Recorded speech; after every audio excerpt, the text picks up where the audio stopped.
warahmatullahi wabarakatuh. Good morning everyone. How are you today?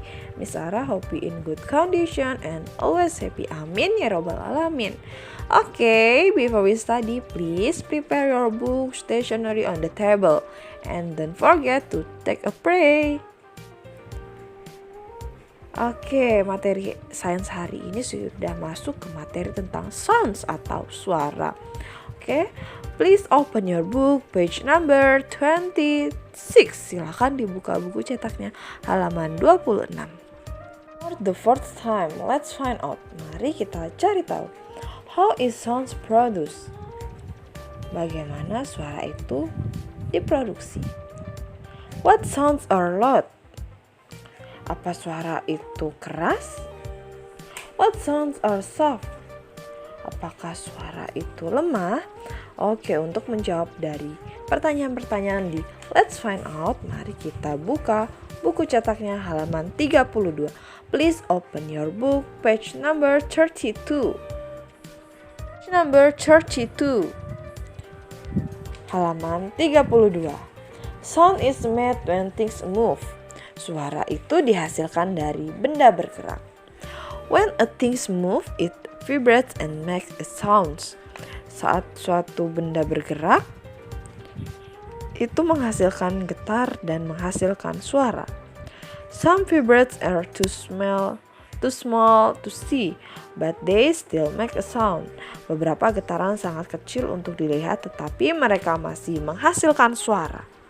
Jadi, suara itu dihasilkan dari benda yang bergerak. Selain menghasilkan suara, benda bergerak juga menghasilkan getaran. Ada getaran yang besar, ada pula getaran yang kecil. Getaran yang kecil terkadang tidak terlihat oleh mata kita atau tidak bisa dilihat, tapi tetap bisa mengeluarkan suara. For example, let's see the picture. Number 1. Motorcycle atau motor. Jadi ketika motor dalam kondisi mati atau diam, maka tidak akan ada suara. Tetapi ketika motor sudah dihidupkan atau digerakkan, maka akan mengeluarkan suara. Lalu yang nomor 2. Let's see picture number 2. Drum. Nah, drum ini kalau misalnya kita biarin gitu aja gak bakal ada suaranya. Tapi ketika kita pukul, kita gerakan, maka akan menimbulkan suara dan getaran. Oke, jadi sound is made when things move. Jadi suara itu dihasilkan dari benda bergerak. Next, sounds and distance. Suara dan jarak. When we are far away from a sound, the sound is soft.